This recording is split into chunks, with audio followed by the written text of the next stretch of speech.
사이다 무비튼. 나는 중학생인 아들, 남편과 3명이서 살고 있었다. 결혼한 지 10몇 년이 지나다 보니 남편과 단둘이 외출을 한다거나 하는 일은 없어졌지만 삐뚤어지지 않고 반듯하게 잘 자라는 아들아이를 보며 행복감을 느꼈다. 그런데 어느 날부터 남편의 행동이 너무 분명하게 이상하게 변했다. 지금까지 주말이면 그저 느긋하고 게으르게 텔레비전 앞에 있던 사람인데 갑자기 친구 집에 간다며 외출을 하는 빈도가 높아졌다. 회사에서 잔업도 거의 하지 않고 일찍 왔었는데 요즘은 잔업한다면서 늦게 들어오는 날이 많아진 것도 신경이 쓰였다. 자연스럽게 이 남자가 바람이 났다 하는 의심이 들었지만 결정적인 증거는 아무것도 없었고 남편은 회사에서 중요한 정보를 관리하는 일을 하고 있어서 핸드폰 비번이 복잡했기 때문에 내가 해제할 수 없었다. 직접적으로 핸드폰을 보여달라고 하면 내가 의심하고 있는 걸 다 알려주는 꼴이 되니까 그럴 수도 없고. 그런데 그때 친구가 우리 남편이 젊은 여자랑 팔짱을 끼고 걸어가는 걸 봤다고 알려줬다. 역시 불길한 예감은 틀린 적이 없었고 남편이 변한 건 불륜 때문이었다는 합리적인 의심이 내 안에서 질투심이 발동했고 남편한테 직접 물어보고 확인하기로 마음먹었다. 그러자 남편은 뭐래? 누가 불륜이야? 잘못 본 거겠지. 쓸데없는 소리 하려면 저리 가. 귀찮게 하지 말고. 라고 강한 부정, 강한 거부감을 보여서 더 이상 파고들지 못하고 후퇴했다. 하지만 남편은 여전히 주말마다 어디론가 외출을 했고 어떤 때는 남편 양복에서 여자 향수 냄새가 나기도 했다. 다시 한번 질문 공세를 했을 때도 너 그 소리야? 아니라고 했지? 증거 있어? 없으면 닥치고 살림이나 잘해. 짜증나니까. 라고 잡아먹을 듯이 따지는 남편에 반해 증거를 대지 못하는 내가 상대적으로 위축됐다. 그런데 그러던 어느 날 남편한테서 상상도 하지 못했던 말을 듣게 됐다. 이혼하자. 난 더 이상 널 사랑하지도 않고 이 결혼이 무의미해. 이 집에 내 행복은 없어. 난 내 인생을 살고 싶어. 라는 남편의 일방적인 말에 다른 여자가 생긴 게 맞냐고 묻고 싶었지만 나는 아무 증거도 갖고 있지 않았고 사실 여부를 조사하려고 해도 형편상 흥신소에 의뢰할 만큼의 금전적 여유도 없는 게 현실이었다. 내가 왜 남편한테 이혼을 당해야 하는지 전혀 이유를 알 수 없었다. 하지만 남편은 이혼 원인을 모두 내 탓으로 돌렸다. 솔직히 네가 만든 음식 하나같이 맛이 없었어. 나이 들더니 여자로서 매력도 빵점이고 솔직히 요즘 너를 보면 동네에서 돌아다니는 아줌마 정도로밖에 안 보여. 이혼 원인은 너한테 있다는 거 명심해. 라는 폭탄 발언에 얼어붙고 말았다. 하지만 나를 더 비참하게 만들고 지옥으로 떨어뜨린 건 아들아이가 던진 말이었다. 15살이 된 아들아이에게도 설명이 필요했다. 엄마 아빠가 이혼하게 될 것 같다는 말을 하자 아들아이는 알았어. 나 아빠 따라갈게. 아빠가 더 돈이 많잖아. 남자끼리 사는 게 더 잘 통하고 그게 훨씬 낫지. 라는 말을 들으며 나는 절망했다. 내 배 아파서 낳았고 누구보다도 아들아이를 사랑했고 아들을 위해서라면 나는 무엇이든 할 수 있다고 생각했었는데 내 마음은 아들아이에게 전혀 전달이 되지 않았던 걸까. 아들아이는 나를 무시하듯이 말하며 남편과 같이 살겠다고 했다. 양쪽에서 상처를 입은 나는 이혼을 거부할 힘조차 남아있지 않았고 남편이 요구하는 대로 이혼 서류에 도장을 찍었다. 두 남자가 집에서 나가고 혼자 남은 나는 그제야 눈물이 났다. 남편은 이혼 원인을 일방적으로 내 탓이라고 밀어붙였고 위자료 한 푼 없이 이혼한 상태였기 때문에 먹고 살 돈은 내가 파트근무를 해서 얻는 수입이 전부였다. 마지막으로 남편은 집에서 나가면서 너같이 아무것도 아닌 여자를 10수년간 먹여 살렸음에도 불구하고 내가 위자료도 청구 안 하고 나가주는 걸 고맙게 생각해. 라며 나를 마지막까지 짓밟고 갔다. 나의 자존감은 바닥조차 남아있지 않았다. 하지만 살아야 했고 살기 위해서는 파트근무를 계속해야만 했다. 파트근무를 늘려서 쉬지 않고 일했는데 같이 근무하는 동료들한테서 많은 위로를 받았다. 차츰 혼자서라도 열심히 살자고 긍정적으로 생각했다. 그렇게 몇 달이 지났는데 아들아이가 갑자기 나를 찾아왔다. 마지막에 나한테 비수를 꽂은 아들아이였지만 얼굴을 보니 반가움이 앞섰다. 얼른 들어오라고 집안에 들어오게 하자 아들아이가 자기 가방에서 뭔가를 잔뜩 꺼냈다. 그것들의 정체를 파악한 후 나는 큰 충격을 받았다. 이건 아빠 불륜 준 거야. 엄마 느낌이 맞았어. 아빠는 엄마랑 결혼하고 나서부터 계속 여자가 있었어. 이혼하고 나서 내가 물어봤더니 완전 다 자기 입으로 불었다는 거. 내가 그거 다 녹음해놨으니까 엄마는 이제 그걸로 위자료 청구할 수 있어. 아들아이의 대반전 행동에 나는 너무 놀라서 목소리도 나오지 않았다. 너 혹시 그 증거 잡으려고 아빠를 따라갔던 거니? 라고 묻자 아들아이는 조용히 고개를 끄덕였다. 내가 봐도 이건 딱 불륜각인데 엄마가 증거를 전혀 안 갖고 있는 것 같더라고. 연기였지만 엄마 상처받게 해서 미안해. 어디까지나 내가 아빠 편이라고 믿게 해야 증거를 더 빨리 찾을 수 있을 것 같아서 그랬어. 엄마 힘들었지? 진짜 미안해. 이제 증거도 잡았겠다. 이걸로 아빠한테 불륜 위자료 당장 청구해.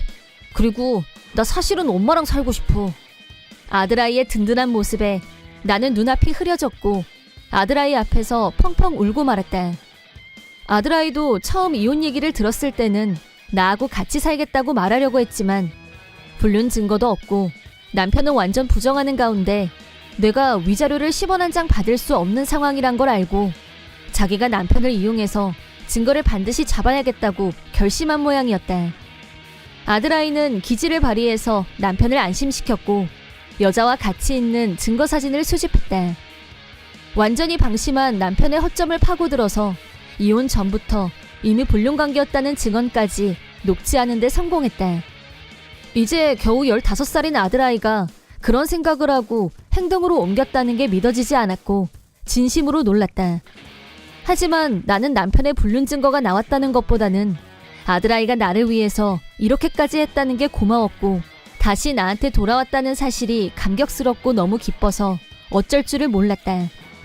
그런 나를 보면서 아들아이는 엄마, 지금 엄마가 할 일은 울고 있는 게 아니라 빨리 아빠한테 법적인 책임을 물게 하는 거야. 엄마는 지금까지 엄마 역할을 충분히 다해왔어. 자기 불륜한 거 엄마한테 숨기고 그냥 빠져나간 거 위자료 받아내야지. 아들아이의 말에 정신이 번쩍 들은 나는 당장 행동에 나서기로 했다.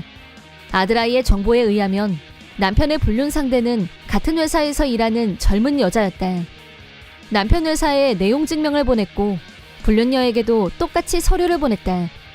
그러자 그 사실을 알게 된 전 남편이 나한테 득달같이 전화를 걸어왔다. 이게 뭐 하는 짓이야? 너랑 나 이미 이혼한 사이잖아. 다 끝난 사이에 이게 무슨 개뼈다귀 같은 짓이냐고? 라고 노발대발하길래 불륜 위자료 청구는 이혼 후에도 얼마든지 할 수 있다는 거 몰라? 당신 좋아하는 증거도 충분히 있으니까 위자료 청구 들어갈 거야. 기다려.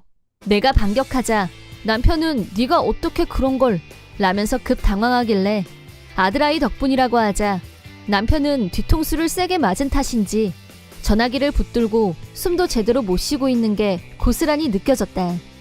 그 다음은 착착 일이 진행됐다. 남편과 불륜녀가 절대 아니라고 오리발을 내밀어봐야 음성 녹취가 버젓이 있었고 두 사람 투샷 사진도 확보되어 있었다. 이건 모두 아들아이의 집념이 불러온 대반전이자 기적이었다. 이 정도 증거가 단단히 받쳐주자 더 이상 빠져나가지 못했고 남편도 백기를 들고 위자료를 지불하겠다고 동의했다. 또 회사에도 이미 불륜 사실이 알려졌기 때문에 불륜녀는 지방으로 좌천당했고 남편은 관련 하청업체로 이동 및 강등 처분을 받게 됐다고 한다. 남편도 설마 아들아이가 자기를 심판받게 만들 줄은 꿈에도 생각하지 못했었는지 진상을 알고 나자 완전히 멘붕이 온 것 같았다. 그리하여 나는 마침내 아들아이 덕분에 남편과 불륜녀 양쪽으로부터 위자료를 받아냈다. 물론 아들아이와도 같이 살게 됐다. 남편과 이혼하게 됐을 때는 내가 아들아이를 얼마나 사랑하는지 전혀 전달되지 않았다고 슬퍼하고 좌절하면서 괴로워했었는데 지금은 그런 고민은 눈 녹듯이 다 사라졌다. 아들아이는 또 이제 반년만 지나면 나는 고등학생이니까 알바할 거야. 첫 월급 타면 엄마 좋아하는 회전초밥 내가 근사하게 쏠게. 기대해. 라며 어느새 다 큰 어른처럼 말하는 게 너무 든든하고 눈물이 글썽할 정도로 행복했다. 이번 영상은 어떠셨나요? 재밌게 보셨다면 구독, 좋아요에 댓글까지 달아주시면 감사하겠습니다. 그럼 다음 영상에서 만나요.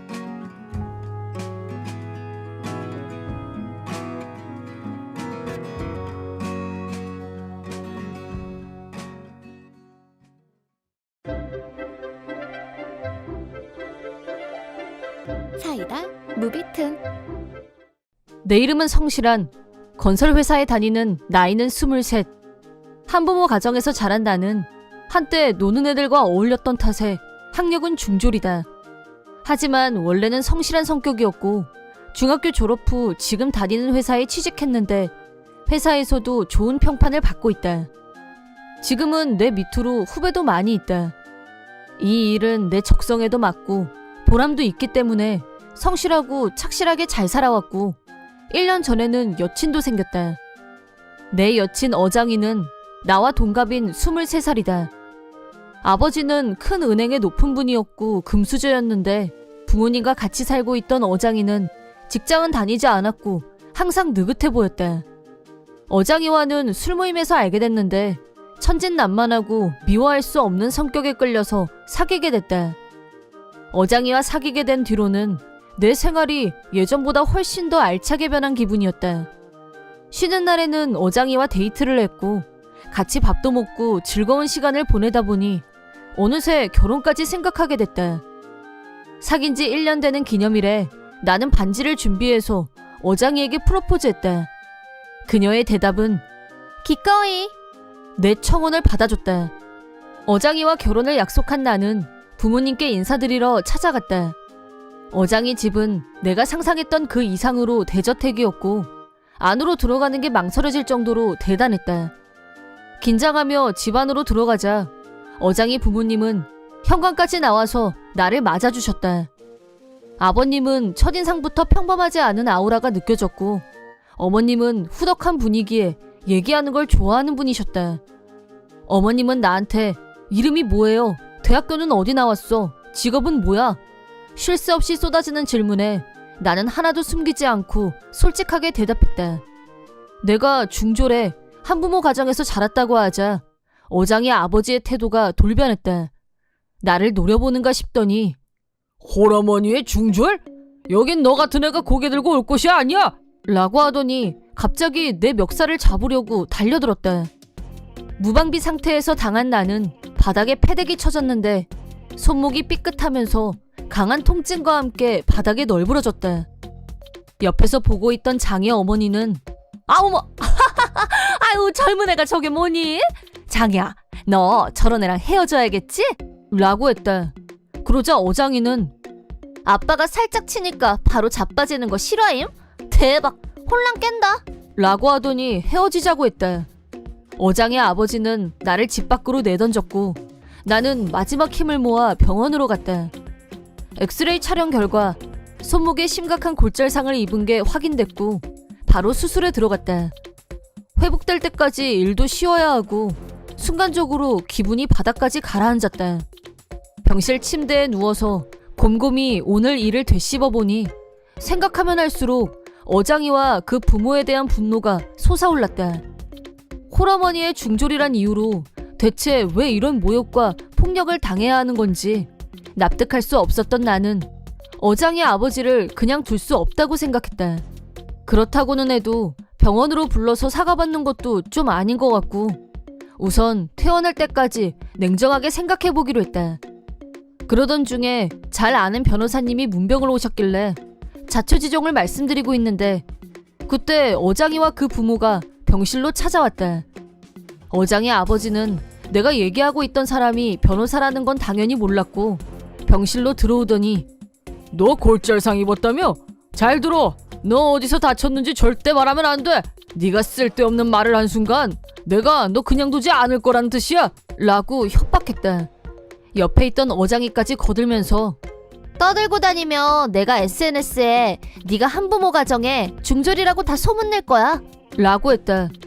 내가 누구 때문에 골절로 수술을 받았는데 고작 한다는 게 협박이라니 어이 상실이었다. 인내심의 한계를 느낀 나는 어장이 아버지한테 피해 신고 접수할 겁니다. 그리고 200억 예금하는 것도 취소할 예정입니다. 라고 조용히 경고했다. 어장이 아버지는 뭐? 200억? 무슨 헛소리를 하는 건지 너 머리도 엑스레이 한번 찍어보는 게 좋지 않겠냐? 홀어머니의 중졸인 애가 200억이 네 집 애 이름인 줄 알아? 어디서 허풍이야? 라면서 비웃었다. 그러자 상황을 지켜보고 있던 변호사가 입을 열었다. 변호사는 나한테 사실을 말해줘도 되겠냐고 확인하더니 성실한 씨가 어떤 분인지 모르고 계신 것 같군요. 여기 계신 성실한 씨는 유명 인터넷 관련 서비스를 중심으로 글로벌하게 사업을 이끄신 대기업 오너의 아드님이십니다. 라고 했다. 사실 내 친부는 프로야구팀을 소유하고 있을 정도의 대기업 창업주였다. 엄마는 미혼모 신분으로 나를 낳았는데 아버지한테 임신했다는 사실도 알리지 않고 혼자 숨어서 나를 낳고 키운 과거사가 있었다. 엄마가 말도 없이 잠적한 이유는 아버지가 너무 유명하고 대단한 사람이었기 때문에 자신과 내 인생에 자유가 없어질 것 같아서 두려웠다는 게 엄마의 이유였다. 하지만 아버지는 엄마를 진심으로 사랑했었고 임신했다는 사실을 알았다면 틀림없이 엄마와 결혼했을 거다. 그런 사실을 다 알고 있었지만 엄마는 그래도 고민 끝에 미혼모의 길을 선택했다. 그런데 내가 20살이 됐을 때 갑자기 아버지란 사람이 내가 다니는 회사 앞으로 찾아왔다. 뉴스에서나 보던 사람이 내 이름을 불러서 그저 놀라울 뿐이었는데 네가 성실한이니? 라고 하더니 눈물을 글썽였다.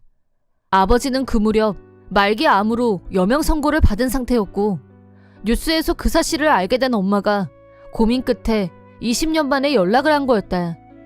엄마는 그때 내 존재를 처음으로 알렸다. 아버지는 나를 꼭 끌어안더니 병원 주소가 적힌 종이를 나에게 내밀었다. 엄마는 나에게 과거사에 대해 모든 걸 털어놓았고 나는 아버지가 입원해 있는 병실을 자주 찾아갔다. 이 세상에 없다고 생각했던 아버지가 아픈 몸을 이끌고 직접 찾아와줬다는 사실이 한없이 기뻤다. 그런 재회의 기쁨도 잠시 아버지는 반년 후에 먼 곳으로 떠나셨다. 비록 짧은 시간이었지만 아버지와 같이 보낼 수 있는 시간이 있었다는 것만으로도 감사한 마음이었다. 장례식이 끝나고 한참 후에 갑자기 변호사란 사람이 나를 찾아왔다. 변호사는 아버지가 남긴 것이라면서 서류를 건넸다. 서류는 아버지의 유언장이었다. 거기에는 200억 원이라는 거금을 나에게 상속한다는 내용이 적혀 있었다. 금액이 너무 비현실적이어서 정신이 혼미할 지경이었다. 난데없이 이런 거금이 하늘에서 툭 떨어지다니. 어떻게 해야 할지 모르겠다고 하자 변호사가 조언을 해줬다.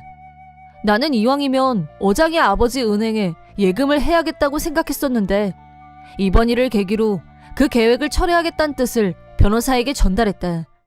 변호사가 그 얘기를 어장의 아버지에게 설명하자 다시 한번 어장의 아버지의 태도가 급변했다. 아니, 어장의 가족 전체가 일치단결해서 나를 설득하려고 달려들었다. 어장의 아버지는 그럼 그렇다고 미리 말을 했어야지. 왜 시치미를 뗐어? 내가 오해해서 미안하네. 자네와 내 딸의 결혼을 허락하겠네. 라며 손바닥 뒤집듯이 말을 바꿨다. 어장의 어머니는 자네처럼 우리 딸한테 딱 어울리는 사람은 내가 일찍이 본 적이 없어 라고 했고 어장이도 뭐가 좋은지 고개를 끄덕거렸다. 자기들끼리 신이 나서 북치고 장구치는 꼴을 보다 못해 내가 다친 거 보이시죠? 이건 위자료 청구할 겁니다. 예금은 다른 은행에 거래할 겁니다. 물론 댁의 따님과 결혼할 생각도 없습니다. 라고 확실히 말하고 세 사람에게 병실에서 나가달라고 정중하게 요구했다. 어장의 아버지는 손에 돈 좀 쥐었다고 어디서 건방이야? 네가 뭐가 대단해? 라며 화를 냈다. 변호사가 위자료 및 병원비는 나중에 정식으로 청구하겠습니다. 라고 하자 찍소리도 못하고 돌아갔다. 어장의 아버지 은행에는 미리 200억 예금을 상담해뒀던 터라 이번 불상사로 인해 다른 은행을 모색하려고 한다는 뜻을 전달하자 어장의 아버지의 언행이 크게 문제시됐다. 엄연히 상해 사건을 일으킨 장본인이기 때문에 은행에서 퇴사 조치된 건 물론 다른 곳으로 옮기지도 못하고 실직자 신세가 됐다. 실직자가 됐는데 나한테 입힌 상해에 대한 위자료와 병원비, 수술비까지 청구받자 어장의 아버지는 지금까지 살던 대저택을 유지할 능력이 안 됐고 그 집을 팔고 이사를 가야 했다. 어장이와 그 모친은 그게 불만이었는지 어장이 부모는 이혼했고 현재 어장이는 모친과 둘이서 아파트를 얻어서 살고 있다고 한다. 원래 백수였던 어장이는 취업이 쉬울 리가 없었고 모친과 둘이서 호텔 청소 업무 일을 하면서 근근히 먹고 살고 있다고 한다. 나한테 딱 한 번 다시 만나자는 내용의 라인이 오긴 했는데 바로 차단했고 지금은 연락이 되지 않는다. 한편 나는 아버지에게 받은 재산은 모두 예금하고 지금까지와 똑같이 살고 있다. 한 가지 사치를 한 일이 있다면 엄마랑 같이 여행을 다녀온 정도를 들 수 있을 것 같다. 아버지한테 받은 돈은 엄마한테 효도하는 데 쓸 생각이다. 그래서 앞으로는 해마다 엄마와 여행을 다닐 계획이다. 이번에는 결혼할 인연이 아니었지만 한번 실패를 교훈 삼아 더 좋은 사람을 찾아보려고 한다. 특히 다음에 만날 여자는 경제적으로 자립한 여자를 만나야겠다는 게 내 생각이다. 이번 영상은 어떠셨나요? 재밌게 보셨다면 구독, 좋아요에 댓글까지 달아주시면 감사하겠습니다. 그럼 다음 영상에서 만나요.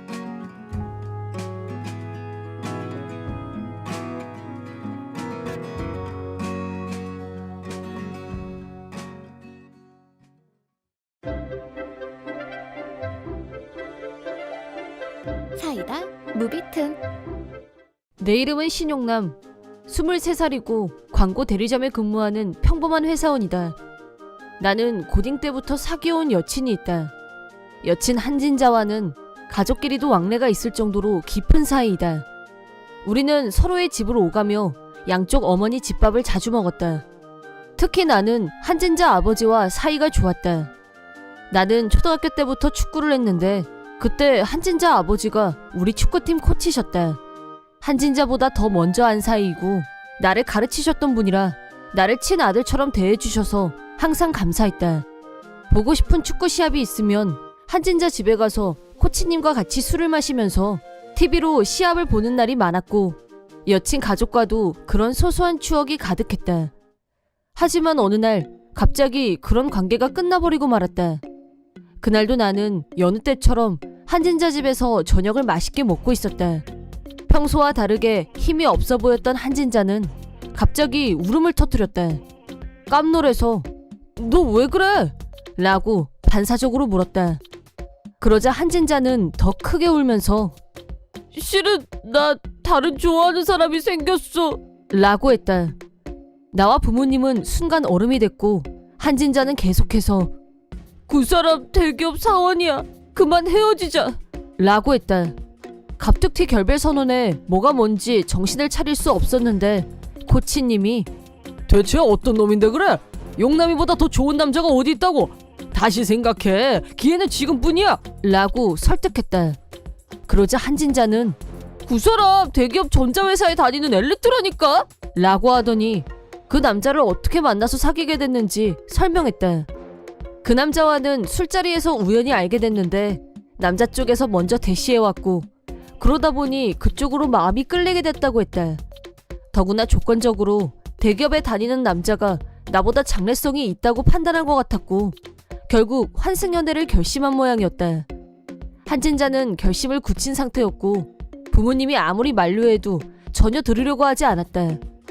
세 사람이 싸우는 모습을 지켜보던 나는 어느 순간부터 비참한 기분이 들었다. "그만 됐습니다" 라고 내가 상황을 정리, 결별을 인정했다. 한진자 부모님은 침통한 얼굴로 나한테 미안하다고 하셨다. 하지만 두 분은 나한테 미안한 일을 하신 적이 없었고 지금까지 감사했다는 인사를 드리고 밖으로 나왔다. 그리고 한동안 나는 충격을 이겨내지 못하고 힘든 시기를 보냈다. 힘들어하는 나를 위로하기 위해 친구들이 자주 술자리에 불러내서 격려해준 덕분에 다시 힘을 얻을 수 있었다. 어느 날 남자 4명이서 술을 마시고 있었는데 옆자리에서 술을 마시고 있던 3명의 여자들이 말을 걸어왔다. 3명 중 1명하고 잘 통했고 그 자리에서 서로 연락처를 주고받았다. 조금씩 서로 간의 거리를 좁혀가면서 감정을 키워가다가 만나고 2달쯤 됐을 때 사귀는 사이가 됐다. 한진자한테 차이고 6개월 정도 지나서 나에게도 새로운 여친이 생긴 것이다. 그녀의 이름은 한다정. 나보다 2살 연상으로 25살이었다. 야무지고 똑똑한 이미지이지만 허당 기질도 있고 그 모든 게 내 눈에는 마냥 귀엽기만 했다. 다정이와 사귀고 난 후 내 머릿속에는 이미 한진자는 그림자도 없이 사라지고 새로운 삶의 활력이 솟아나고 있었다. 다정이와의 만남이 순조롭게 진행되고 있는 와중에 반년 만에 한진자한테서 라인이 왔는데 생뚱맞게 다시 시작하자는 내용이 적혀 있었다. 미련이라고는 1도 남지 않은 터라 바로 거절했지만 한진자는 계속 치근덕거렸고 그럴수록 더 무시했다. 퇴근 후 다정이와 밖에서 저녁을 먹고 같이 우리 집으로 왔는데 집 앞에 웬 여자가 서 있길래 가까이 가서 봤더니 한진자였다. 한진자는 다정이를 보자 신용남, 네 앞에 있는 여자 누구야? 라며 버럭 화를 냈다. 내가 내 여친인데? 라고 하자 헉! 말도 안 돼. 너 나랑 고딩 때부터잖아. 근데 딸 두고 다른 여자를 만난다고? 라고 했다. 네가 먼저 딴 남자 생겼다고 나 쳤잖아. 라고 하자 나 그 남자랑 헤어졌어. 라고 했다. 사연을 들어보니 한진자가 환승연애로 선택한 남자는 대기업 전자회사 사원이 아니라 대기업 전자회사의 하청업체 공장에 다니는 사람이었다는 거였다. 최근에 그 사실을 알게 됐고 순전히 대기업에 다닌다는 점에 끌렸던 한진자로서는 더 이상 만날 이유가 없었고 헤어진 거였다. 한진자는 부탁이야, 우리 다시 만나자. 나한테는 신용남 너밖에 없다는 걸 깨달았어. 라면서 자기 입장만 계속 내세웠다. 하지만 나는 일말의 망설임도 없이 지금 나한테는 이 여자가 제일 중요해. 내 평생을 같이 하고 싶은 사람도 여기 한다정이야. 라고 하고 한진자와의 재결합 요구를 거부했다. 그러자 조용히 돌아갔는데 그게 끝이 아니라 더 집착적으로 나를 따라다니기 시작했다. 다음날 퇴근하고 회사 밖으로 나왔는데 한진자가 나를 기다리고 있었다. 깜놀해서 너 여기서 뭐해? 라고 묻자 울면서 너 그 여자랑 헤어져! 라고 소리 지르면서 내 어깨를 잡고 흔들었다. 싫다고 했잖아! 라고 뿌리치고 얼른 도망쳤는데 그 다음날도 또 그 다음날도 회사 앞에서 지키고 서서 나를 기다렸다. 그럴 때마다 거절했지만 매일 장문의 메시지를 라인으로 보낼 정도로 병적으로 굴었다. 점점 무서워진 나는 한진자의 라인을 차단했다. 더욱 철저하게 무시하기로 결심했지만 자기가 차단당한 걸 알고 열이 받은 한진자는 말도 안 되는 짓을 저질렀다. 어느 날 평소와 다름없이 집에 도착해서 현관문을 열자 갑자기 등 뒤에서 누가 튀어나오더니 나를 밀치고 집 안으로 들어갔다. 범인을 붙잡고 얼굴을 봤더니 역시 한진자였다. 한진자는 커터칼을 꺼내서 칼날을 드러냈고 나랑 다시 사귄다고 말해! 라고 협박했다. 너 미쳤어? 집착 좀 작작해! 라고 하자 커터칼을 나한테 휘둘렀다. 위험천만한 순간에 필사적으로 방어하고 있을 때 마침 퇴근하면 우리 집으로 오기로 약속했던 다정이가 우리 집에 도착했고 하고 비명을 지르면서도 핸드폰으로 경찰에 신고했다. 그러자 한진자가 이번에는 커터칼을 다정이에게 빼들었고 나는 민첩하게 빈틈을 노려 한진자를 제압했다. 한진자는 신고를 받고 출동한 경찰에 의해 체포된 후 연행됐다. 경찰서로부터 연락을 받은 한진자 부모님이 놀라서 달려오셨다. 한진자 어머니는 울면서 나한테 미안하다고 하셨다. 코치님은 진짜가 이런 짓까지 할 정도로 망가졌을 줄은 몰랐다. 라며 상당히 충격을 받은 모습이었다. 경찰 조사를 통해 한진자는 나에 대한 미련 때문에 계획적으로 범행을 준비했다고 자백했다. 스토커 행위를 한 한진자에게 나는 위자료를 청구했다. 오랜 연인이었지만 이런 흉한 꼴을 보고 나니 정나머리가 떨어졌다. 경찰에 체포된 사실이 알려지면서 한진자는 회사에서 해고됐다. 화가 난 부모님한테도 쫓겨나서 이제 갈 곳도 없고 새 직장을 찾으면서 힘들게 살고 있다고 들었다. 회사 다니면서 모아뒀던 돈은 내 위자료로 다 날아갔고 현재 한진자는 무일푼이나 다름없었다. 스토커로 체포됐다는 소문은 순식간에 퍼져나갔고 고등학교 동창들 사이에서 손절당하는 존재가 되고 말았다. 주변에서 모든 사람들이 떠나자 그제야 자기가 한 행동을 후회하게 됐는지 한진자는 나한테 사과 내용의 편지를 보내왔다. 나한테 라인을 차단당한 상태이고 경찰에서 2번 다시 나한테 접근하지 말라고 경고를 받았기 때문에 손편지를 보내는 게 마지막 방법이었던 것 같다. 그 후 한진자는 기숙사가 딸린 전자부품 공장에 들어가게 됐고 가족도 친구도 없는 곳에서 혼자서 외롭게 지내고 있다고 한다. 한편 한진자 부모님은 경찰서에서 만난 후 다시 우리 집으로 직접 찾아오셔서 사과하셨다. 진자하고는 연을 끊을 생각이다 라면서 나한테 진심으로 미안하다고 하셨다. 코치님과는 워낙 사이가 좋았기 때문에 이런 결말을 맞이하게 된 게 더욱 안타까웠다. 하지만 마지막까지 내 입장에서 나를 이해해 주시고 사과까지 하는 모습을 보면서 많은 위안을 얻었다. 한진자 부모님하고는 원래부터 집이 가까워서 가끔 동네 마트에서 만나게 될 때도 있는데 그때마다 웃는 얼굴로 인사하려고 노력하고 있다. 두 분 모두 자기 딸 때문에 마음고생을 많이 하셨는지 전에 비해 많이 말라 보이는 게 마음에 걸렸지만 앞으로 기운을 내서 전처럼 건강하게 지내시길 진심으로 바라고 있다. 한편 나는 다정이와 1년 반 정도의 연애 기간을 거쳐 결혼했고 결혼 후에는 바로 아이가 생겼다. 예쁘고 건강한 딸아이가 태어났고 우리는 새 식구가 되어 행복하게 잘 살고 있다. 한진자의 일로 아내에게 마음고생을 시켰기 때문에 앞으로는 두 번 다시 그런 일로 힘들게 하지 않겠다는 마음으로 절대 트러블에 휩싸이지 않으려고 조심 또 조심하고 있다. 내가 힘들 때 내 옆을 든든히 지켜준 아내와 사랑스러운 딸아이를 위해 나는 지금보다 몇 배로 더 든든한 남편, 아빠가 되고 싶다.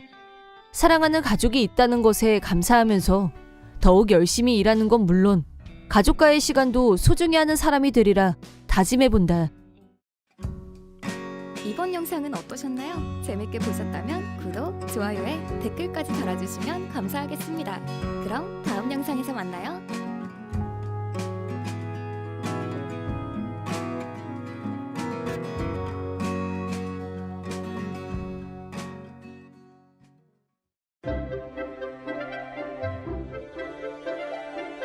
사이다 무비튼. 우리 집은 부모님과 언니, 나 모두 네 식구이다. 언니는 성격 파탄자였고 항상 나를 깔보고 무시했다. 얼짱 미모인 언니에 비해 나는 세상 평범한 외모였다. 비록 내 외모가 언니에 미치진 못했지만 그걸로 부모님을 원망해 본 적은 없다. 언니는 자기가 예쁜 걸 잘 알고 있었고 주변에 남자가 없었던 적은 한 번도 없었다. 그건 역시 언니의 자랑거리였다. 하지만 평범 외모였던 나도 20살 대학생이 되었고 잡지며 동영상을 보면서 화장법도 배우고 멋도 내고 나 자신을 가꾸게 됐다. 그래도 나는 여전히 남친이 없는 모태솔로였다. 그러다 사회인이 된 후 우연히 친구 때문에 술 모임에 가게 됐는데 거기서 한 남자를 알게 됐다. 그 사람은 나보다 3살 연상이었고 직업은 파티시에였다. 나도 취미가 디저트 만들기여서 그 사람의 직업 세계에 흥미를 느꼈고 그 사람이 자기가 만든 걸 사진으로 보여줘서 같이 보며 얘기를 나눴다. 그 사람도 내가 디저트 만드는 걸 좋아한다는 걸 알게 되자 그때부터 결이 맞았는지 친구 없이 단 둘이서 가끔 만나는 사이가 됐다. 만날 때마다 내가 만든 디저트를 가지고 가서 그 사람한테 주기도 하고 내가 혼자 만들기 어려운 게 있으면 그 사람하고 같이 만들면서 우리는 서로 가까워져 갔다. 그렇게 처음 만나고 2달 정도가 지나 정식으로 사귀는 사이가 됐다. 어느 날 남친 가게에 갔는데 파티스리라는 유명 디저트 맛집이었고 남친은 2대째 파티시에였다. 우리 엄마도 자주 가는 최애 디저트 맛집이었다. 나는 너무 뜻밖이라 가슴이 두근거렸는데 가게에서 남친 부모님께도 처음 인사를 드렸다. 두 분은 내가 디저트에 진심이란 걸 알고 호의적으로 대해주셨다. 그러다 주말이나 바쁜 날에는 나도 가게에 나와서 같이 일을 하게 됐다. 그렇게 일과 데이트를 즐기기 시작한 지 어언 1년. 남친이 진심을 담아 프로포즈했고 나는 그의 프로포즈를 기쁜 마음으로 받아들였다. 결혼이란 관문을 치르기 위해 우리 부모님께도 인사를 드리러 집에 데리고 갔는데 엄마는 내 남친이 자기 최애 디저트 맛집의 2대째라는 걸 알고 대환영했다. 하지만 언니는 파티시에 정도는 자기 눈에 안 차는지 관심도 없었고 식사 자리에도 나오지 않았지만 내 입장에서는 차라리 그 편이 더 나았다. 부모님 상견례를 마친 후에는 일사천리로 결혼식 준비가 진행됐고 스몰 웨딩 형식으로 가족적인 분위기 속에서 결혼식을 무사히 마쳤다. 결혼과 동시에 나는 그동안 다녔던 회사에 사표를 내고 파티시에의 아내이자 보조자로 같이 일하게 됐다. 남편이 만드는 케이크, 쿠키는 언제나 맛있었고 디저트 만드는 걸 너무 좋아하는 나에게는 남편이 신상 케이크를 만드는 과정을 지켜보는 것도 좋았고 매일매일이 꿈처럼 달콤하고 행복했다. 우리 부부가 함께 즐겁게 일하는 모습을 옆에서 지켜보던 시아버지는 은퇴하고 가게를 물려줄 결심을 하셨고 남편이 차기 사장으로 등극했다. 나도 덩달아 책임감이 커졌고 더 많은 사람들이 남편의 케이크를 먹고 행복해지길 바라는 마음으로 분점을 만드는 게 어떻겠냐고 제안했다. 남편은 내 의견을 긍정적으로 받아들여서 2호점을 오픈했는데 2호점이 대성공을 거두면서 바로 3호점도 오픈할 정도로 번창했다. 사업이 커가는 한편 어떤 단체에서 주최하는 파티시에 경연대회가 있다는 걸 알고 남편한테 당신도 참가해보는 게 어떻겠냐고 권유하자 남편도 도전해보고 싶었는지 경연대회에 참가했고 남편이 만든 케이크는 심사위원들의 호평을 받으며 무려 우승을 차지했다.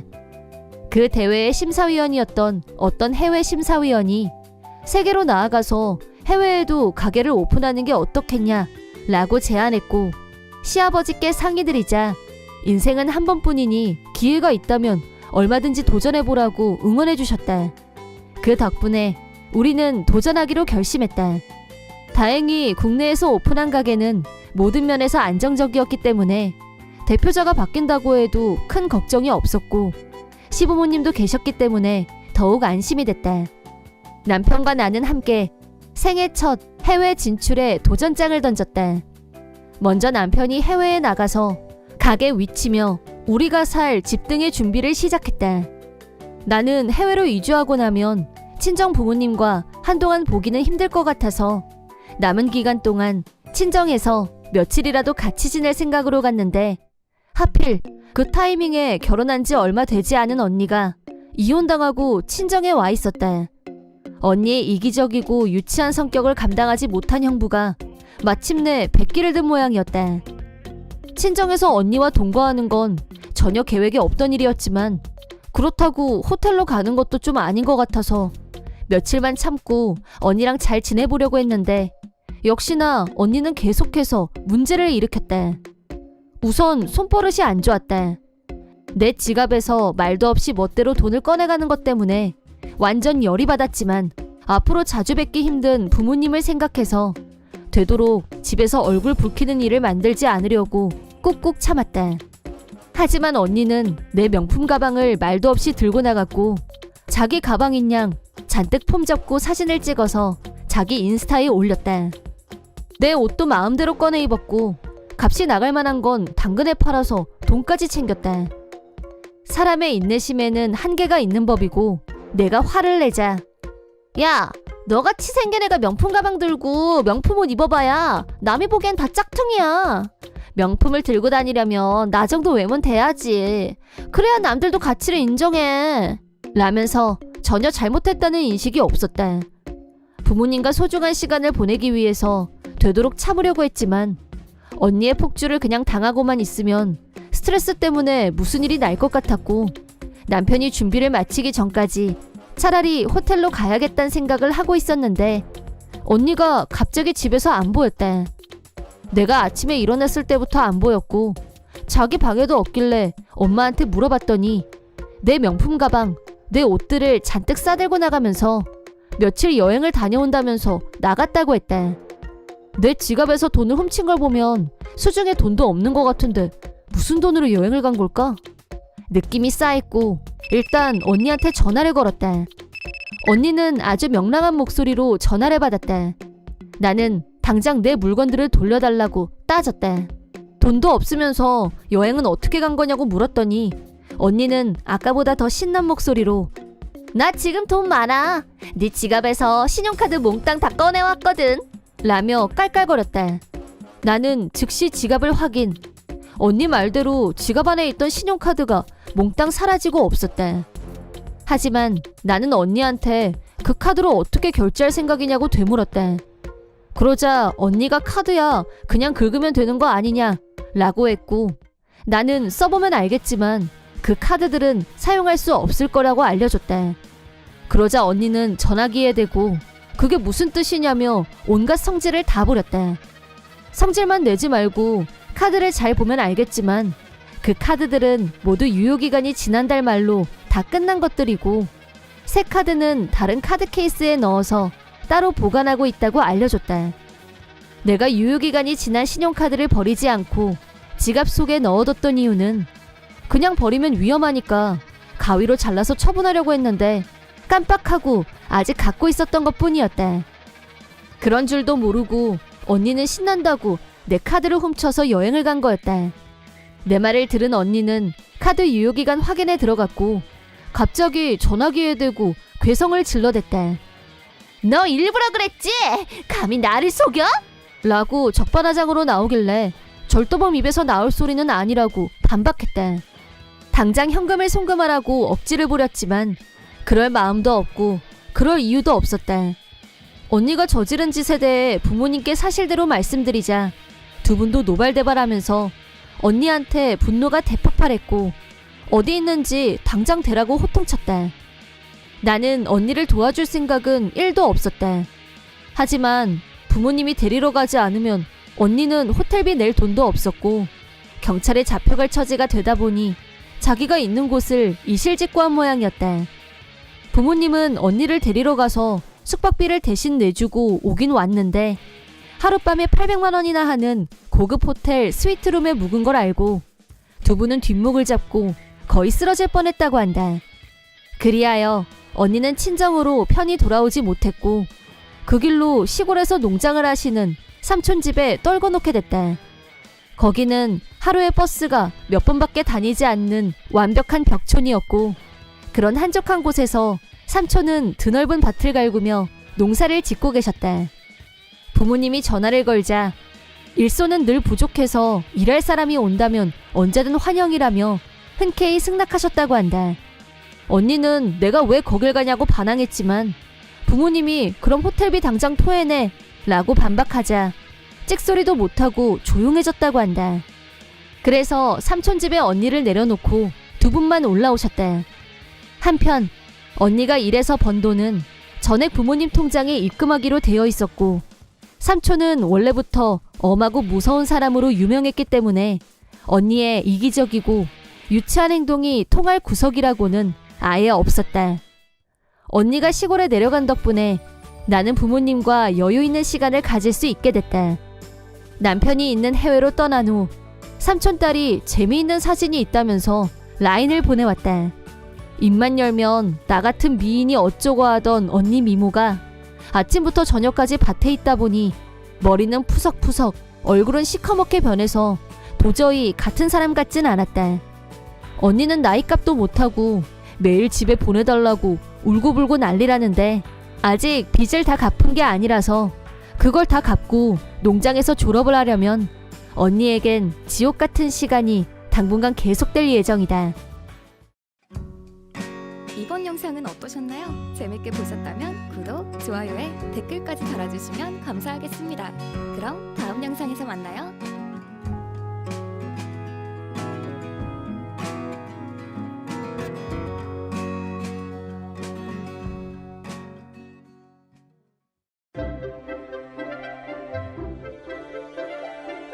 사이다 무비튼. 나는 혼자 사는 독신남, 평범한 회사에 다니는 회사원으로 매일 지하철로 출퇴근한다. 그날도 나는 지각을 면하기 위해 지하철을 향해 숨이 차도록 뛰었고 승강장으로 돌진 중이었다. 그때 내 눈에 들어온 어떤 물체, 나도 모르게 걸음을 딱 멈췄는데 누가 떨어뜨리고 간 지갑이었다.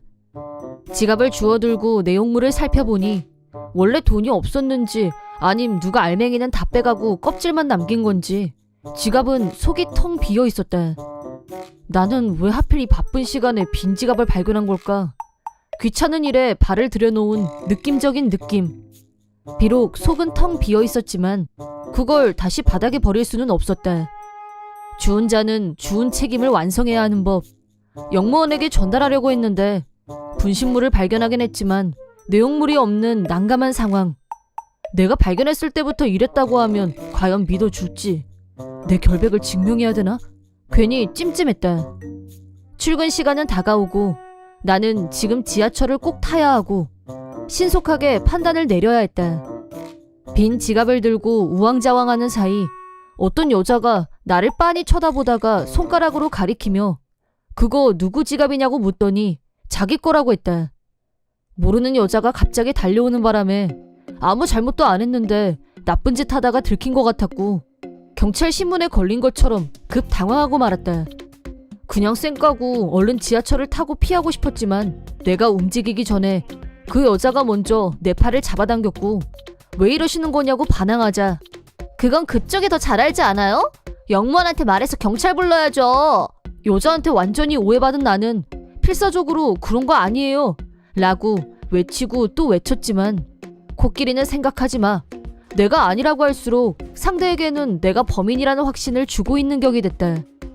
결국 나는 개찰구 입구까지 여자에게 질질 끌려가서 영무원에게 인계됐는데 나는 최악의 상황을 머릿속에 그리며 빠져나갈 방법을 생각했다.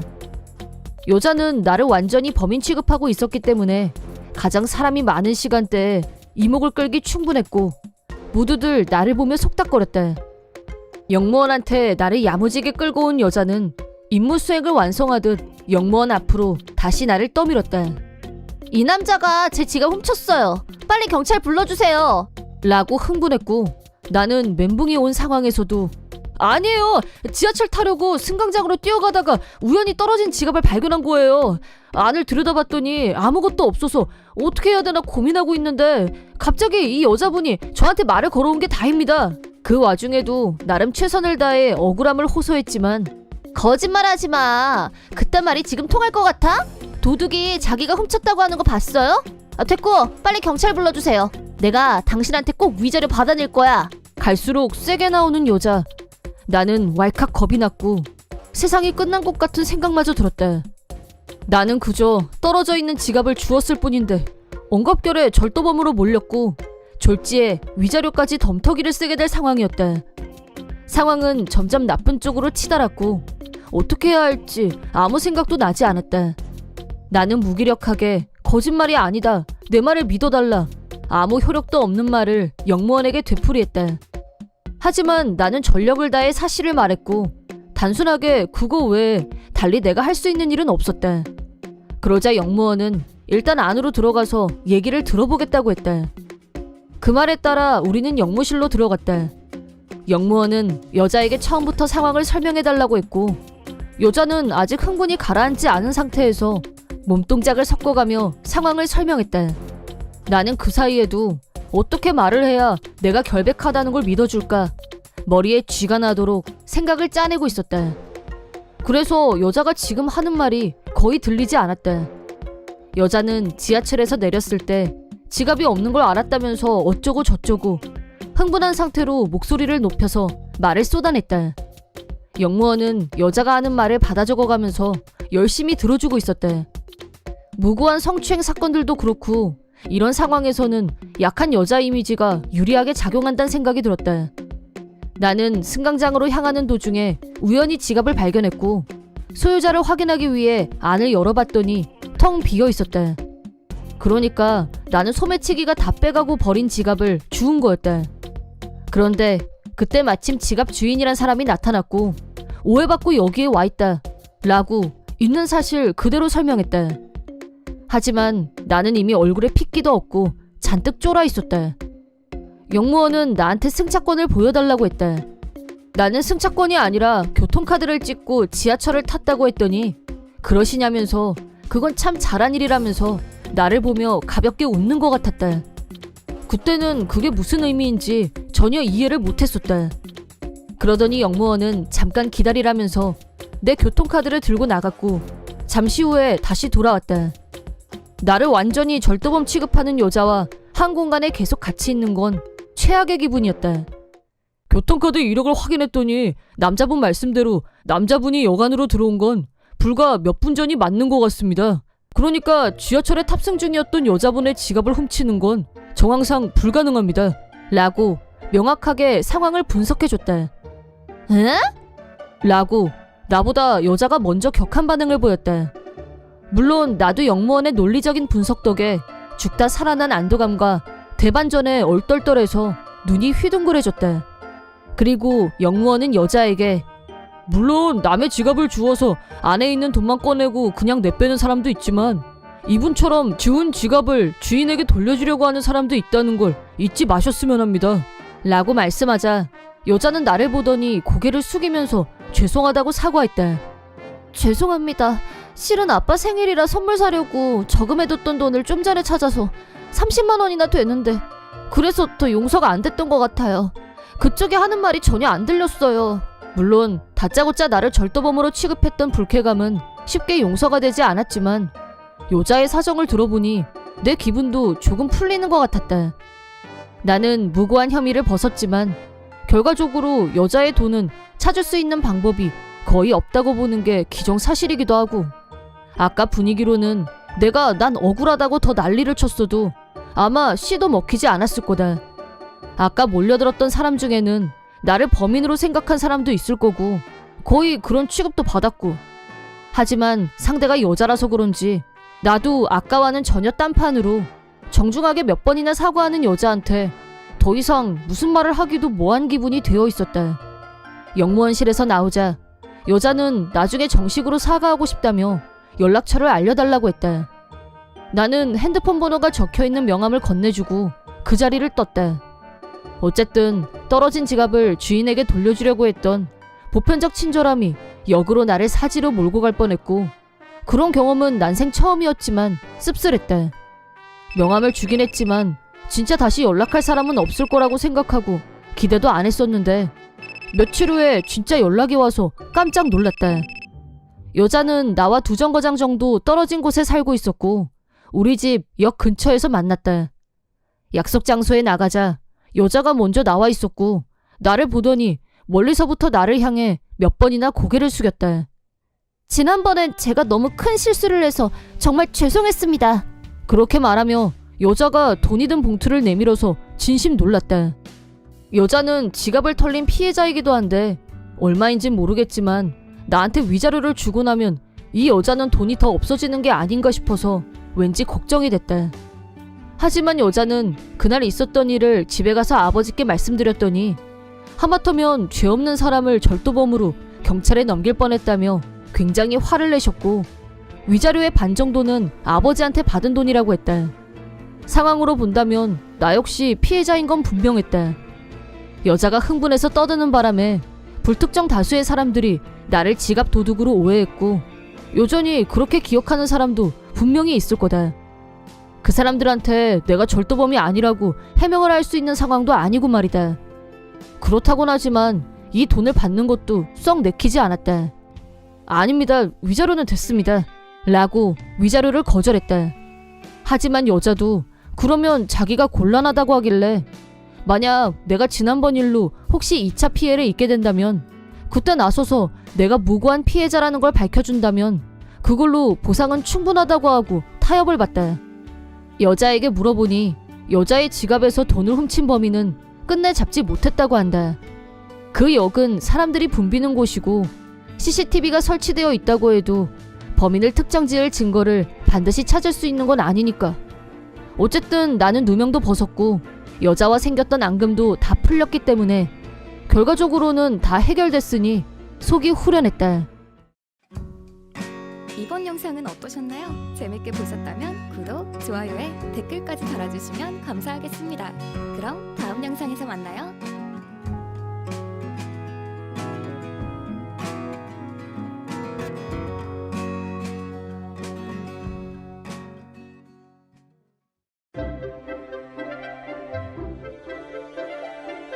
사이다 무비튼. 내 이름은 원칙남. 아내 가해자와 중3인 딸아이 수야를 책임지고 있는 직업회사원. 해외 도처와 거래하는 대기업에서 일하는 나는 매일 바쁜 나날을 보내고 있다. 6년 전 출세가도를 탄 후 수입도 늘고 꿈꾸던 내 집 마련에도 성공했다. 우리 세 식구 이 집에서 행복하게 살 일만 남았다고 생각했었는데 이사하자마자 아내와 딸이 달라졌다. 아내는 결혼 후 줄곧 전업주부였지만 집안일이나 요리에 서툰 편이어서 쉬는 날이면 내가 아내를 도와줬었다. 그런데 이사한 후로 아내는 나는 쏙 빼고 자기하고 딸만 챙겼다. 집이 넓어서 혼자 집안일을 다 하는 게 힘들다는 이유였는데 아내한테 맞추기 위해 최대한 내 일은 내가 알아서 하기로. 하지만 그런데도 아내는 만족하지 못했는지 날이 갈수록 나에 대한 요구가 높아져 갔다. 아내는 더러우니까 빨래 같이 섞지 말고 당신 건 당신 알아서 따로 빨아 라는 발언을 했고 아내를 따라서 딸아이도 나를 경멸하는 태도를 보였다. 내 거랑 같이 빨지 마 더러워 라고 지 엄마랑 똑같이 말하는 딸아이를 보면서 그 귀엽고 사랑스럽던 아이는 이제 없다는 비애를 느꼈다. 학교 행사에도 창피하니까 오지 마 라고 했고 그때마다 아내는 딸아이 편을 들었다. 내가 좋은 말로 아빠한테 그런 말이 어디 있니? 라고 해도 딸아이한테는 전혀 통하지 않았고 냄새나니까 저리 가라고 라며 더 심한 말을 했다. 내가 조금이라도 뭐라고 하면 아내는 사인까지 다 해놓은 이혼 서류를 내밀면서 이혼하면 수야 얼굴은 못 본다는 것만 명심해 라고 협박했다. 가족과 함께 편안하게 사는 게 나의 꿈이었다. 이혼만큼은 피하고 싶었고 아내가 시키는 대로 할 수밖에 없는 나 자신이 너무 한심하게 느껴졌다. 두 사람의 행동은 나에 대한 집단 괴롭힘에 가까웠고 날이 갈수록 심해졌다. 딸아이가 중3이 되고 사춘기에 정점을 찍는 시기가 되자 식탁 위에는 내 몫의 밥마저 사라졌고 마치 나를 공기 취급하는 지경까지 와버렸다. 어느 날 평소보다 일찍 퇴근해서 집에 왔는데 장모님이 오셨는지 거실에서 새 모녀가 대화를 나누는 소리가 들려왔다. 아내가 장모님 앞에서 큰 소리로 저렇게 별 볼 일 없는 인간하고 같이 산다는 것 자체가 고문이야. 그나마 월급이라도 많아서 내가 참고 사는 거야. 어디 다른 데로 발려 안 나나? 라고 하자 딸아이도 장단을 맞춰서 진짜 개 싫어. 딴 데로 갔으면 좋겠어. 라면서 웃었다. 장모님이 너희 둘 이 집안 가장을 뭘로 보는 거니? 내가 전부터 누누이 말했지만 원서방한테 함부로 하면 나중에 너 벌 받아. 라고 충고. 하지만 아내와 딸은 장모님 말에 콧방귀를 끼면서 그럴만 하니까 그러는 거야 라고 할 뿐 전혀 반성하지 않았다. 그러자 장모님이 너희 둘을 보고 있으면 원서방이 안쓰러워서 내가 마음이 아프다. 난 앞으로 다신 이 집에 안 온다 라고 호통치신 후 거실에서 나오셨다. 현관 앞에서 조용히 듣고 있던 나를 보시더니 장모님이 머리를 숙이시면서 내 딸이라고 믿고 싶지 않을 만큼 아주 고약해졌어. 어쩌다 저 모양이 됐는지 자네한테 내가 입이 10개여도 할 말이 없어 라고 하셨다. 그리고 나는 저 두 사람하고 절연하기로 결심했네. 자네도 무조건 참지만 말고 이혼을 생각해보는 게 어떤가? 라고 하시더니 현관을 빠져나가셨다.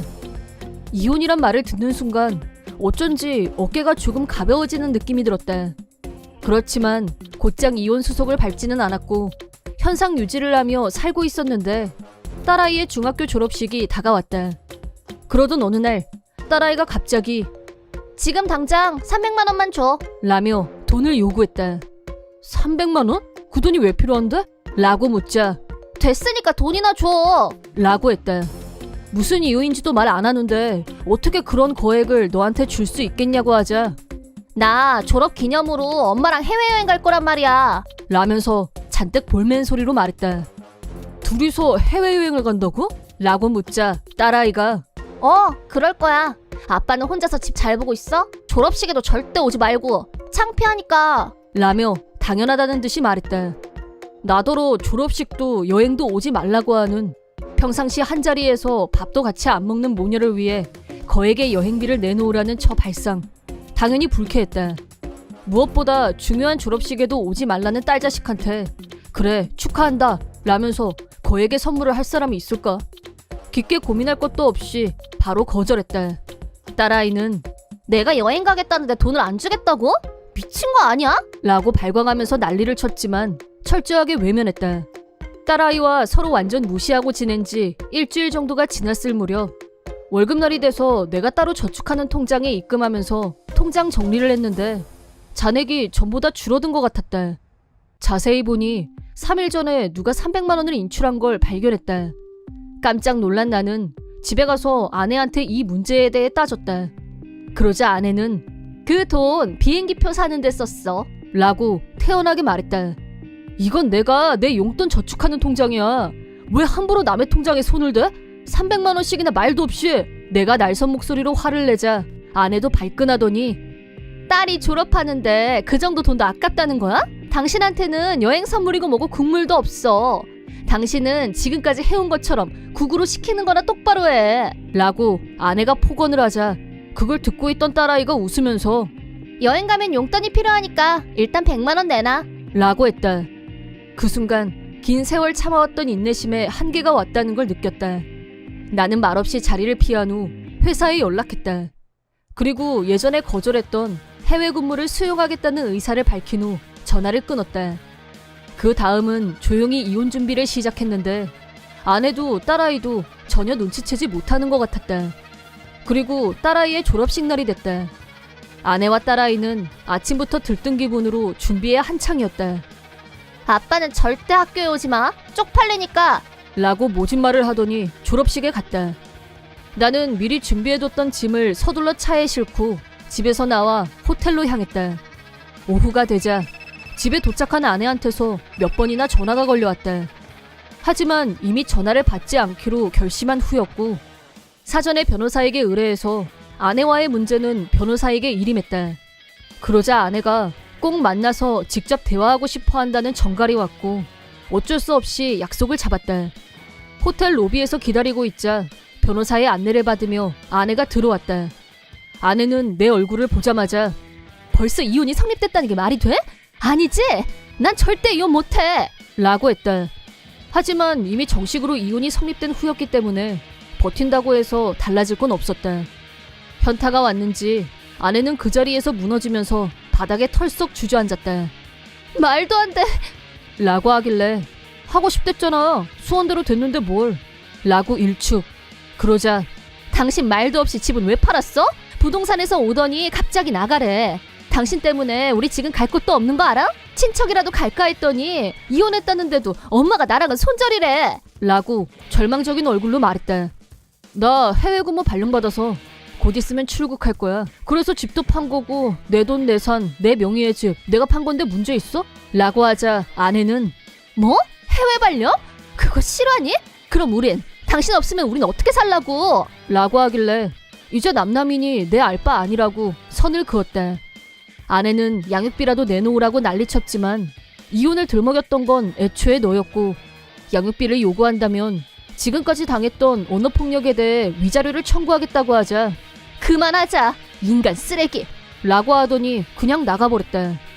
그 후 아내와 딸아이는 둘이서 낡은 아파트로 이사했다. 딸아이는 고등학교 진학도 포기하고 돈을 벌기로 했다고 한다. 두 사람 모두 일을 하면서 생활비를 벌고 있다고 하는데 갑자기 생활 형편이 전락하다 보니 스트레스 때문에 아내는 정신적으로 문제가 생겼다고 하고 딸아이는 고등학교에도 못 들어간 걸로 지 엄마를 원망하면서 나한테 전화해서는 생각해봤는데 아빠랑 같이 살고 싶어 라고 들이대길래 나는 더럽고 냄새난다며 그런 말로 상처 준 사람하고 같이 사는 건 불가능해 라고 하자 그제야 지금까지의 행동에 대해 사과했다. 사과는 받아들이겠지만 생활비는 송금하지 않겠다고 하자 버럭 화를 내더니 전화를 끊었고 그 뒤로 다시는 전화하지 않았다. 나는 해외에서 근무를 시작하면서 새 마음으로 제2의 인생을 시작했다. 해외에서 새로운 친구들을 사귀고 현지 적응도 마쳤다. 지금은 예전에 안 좋았던 일도 잘 떠오르질 않는다. 지난 힘들었던 기억은 다 잊고 앞으로는 자유롭게 새로운 생활을 즐기면서 즐겁게 살고 싶다는 생각뿐이다. 이번 영상은 어떠셨나요? 재밌게 보셨다면 구독, 좋아요에 댓글까지 달아주시면 감사하겠습니다. 그럼 다음 영상에서 만나요.